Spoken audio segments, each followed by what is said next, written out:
విద్యార్థుల యొక్క నిరుద్యోగ సమస్య, ఉద్యోగ ఉపాధి అవకాశాలే ఆనాడు అత్యంత కీలక పాత్ర పోషించినాయి.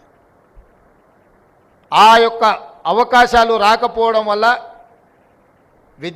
విద్యార్థులలో నిగూఢమైన ఒక భావోద్వేగం పెనవేసుకపోయి తెలంగాణ ఉద్యమ రూపంలో తెలంగాణ రాష్ట్రాన్ని సాధించినాయి.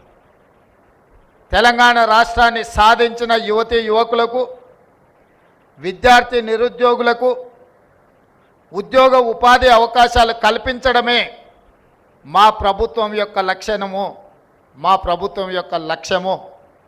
ఆ లక్ష్యంతోనే మా ప్రభుత్వం ఏర్పడిన వెంటనే ప్రజాపాలనలో భాగంగా రాష్ట్రం నలుమూలలో ఉన్న ప్రభుత్వ ఐటీఐలు అన్నిటిని కూడా